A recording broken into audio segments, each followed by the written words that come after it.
Hey everyone, welcome to another episode of Unboxed. I'm so glad that you've decided to join us. Today's subject is, what are leaders willing to die for? I think that's a very important question for us to begin to think through. As I've been sharing with you, there are 12 signs of emotionally mature leader, of a emotionally mature leader. And so I've been going over the last several broadcasts. We've been going over several of them. We've actually went through 8 of them so far. And what I want to do before we get started today is I actually want to recap those 12 indicators of emotional maturity. The first one is maintaining one-to-one relationships with emotionally significant members of the relationship system. Number 2, maintaining one-to-one relationships without secrets or triangling in someone or something to help manage relationship difficulties. Number 3, the third one is observing relationship processes and symptoms rather than thinking cause and effect or blaming. Number 4, observing what is going on in the relationship and the part that you play. Number 5, taking responsibility for the part you play in the relationship. Number 6, taking responsibility for your own emotional being and destiny. Number 7, being responsible and speaking for yourself and only for yourself. Number 8, sharing your thoughts and beliefs and hearing others without becoming defensive or argumentative. Number 9, living life according to well thought out beliefs and principles. And then number 10, not making your salvation or your mature functioning dependent on the functioning of others. Number 11, being able to stay on course when others sabotage you. And the last one is being able to regulate your emotional reactivity. So those are the 12 signs. And today we're going to discuss indicator or sign number 9, living life according to a well thought out beliefs and principles. So stick around as we unbox your leadership by unboxing your relationships. I'm Dr. Robert Davis, family life educator and relationship coach. And welcome to Unboxed, a frank and straightforward conversation about relationships. We're going to talk about family, church, workplace, and all other types of relationships. Join me for the next few moments as we unbox the power and potential of relationships and help you to live your best life. All right. Welcome back again, everyone. Before we get started, do me a huge favor. Make sure that you like, subscribe, and share. That's right. Like, subscribe, and share. If you're following us on YouTube, hit the notification button so you can know whenever we go live. If you're listening to this podcast, you want to check out our website. It's www.swg-unboxed.org. All right. So today we're talking about indicator number 9, living life according to a well thought out belief and principles. Now, to be honest with you, we discussed guiding principles during our broadcast back in August, and I put the link to 3 of them that really teach you how to develop guiding principles. I put 3 links in the description so that you can actually go back and watch those broadcasts on how to develop your own set of guiding principles. It's very important. So I'm not going to go through that whole exercise again, telling you how to develop guiding principles, but I am going to share with you what guiding principles are very quickly again. Guiding principles are the set of beliefs that govern how you operate in every relationship and in every situation. In other words, they transcend relationships, they transcend situations, so that I am who I am, regardless of who the other person is in the relationship that we have, and regardless of what the situation or circumstance may be. It is a principle. You know, when the 10 Commandments says, thou shalt not lie, or thou shalt not steal, etc. It doesn't say thou shalt not steal unless, or thou shalt not steal when you are with. You know, it's pretty cut and dry. These are guiding principles that lead individuals' life. So a person could say, you know, the more affirmative, I am an honest person. Rather than saying thou shalt not lie, one could say, I am an honest person. I am a person with integrities, rather than saying someone who doesn't steal.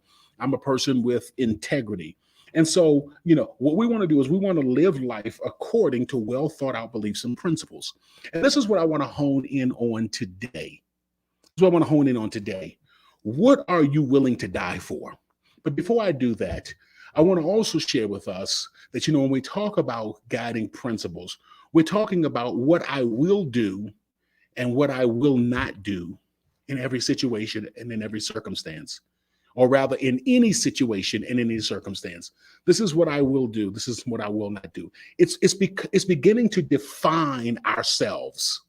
So rather than allowing the situation or the relationship to define us, we go into relationships, we go into situations already defined as to who we are.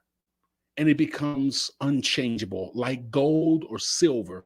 It becomes unchangeable. You can dip it in whatever you want to. You can melt it as much as you want to, but the gold remains the gold, the silver remains the silver. And that's what we want to do. We want to be so well defined, which is another way of saying so emotionally mature, that whatever we go into, whatever circumstance we find ourselves in, we are that person regardless. So then I'm not one set of persons with people who get on my nerves, and another person with people who cooperate with me, another person with those who, I'm romantically interested in, and another person with those who, I'm indifferent towards. But there is a consistency. That's the word I wanted to use. There's a consistency that kind of governs every aspect of our lives. There's a consistency that governs every aspect of our lives.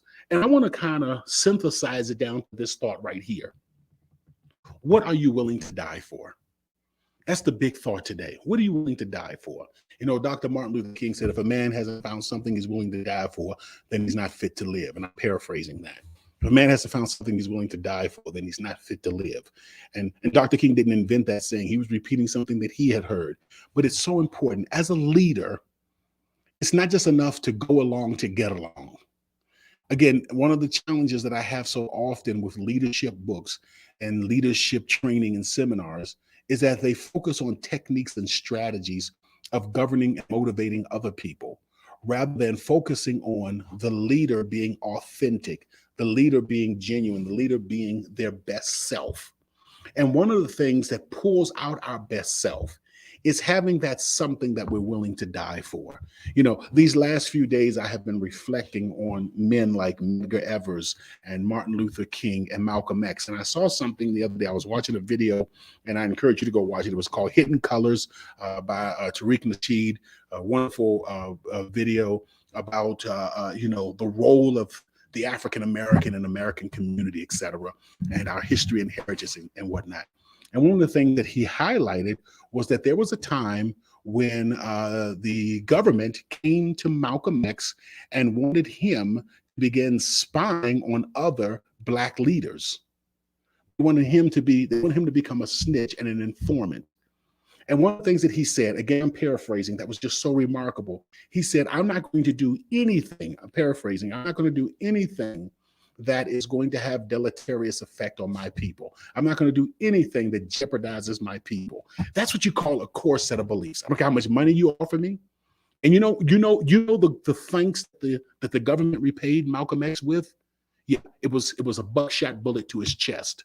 The thanks that the government gave Martin Luther King when he said, you can blackmail me, you can take tapes and recordings and play them to my wife, you can embarrass me on the news, humiliate me before my church family. I don't care.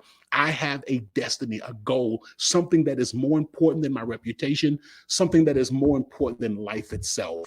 And as leaders, one of the things we have to come to terms with is, what is that thing that is more important to us than life itself? Because again, people will notice when you are using them, manipulating them, handling them, trying to get them to do what you want them to do. People don't like to be used because you don't like to be used. People don't like to be manipulated. But what attracts people to a leader is authenticity. What attracts people to leaders, all the great leaders, Stokely Carmichael, you name it. And I'm talking about people from the Black Revolution. Those leaders, one of the things that stood out about them is that they found something and had something that they were willing to die for.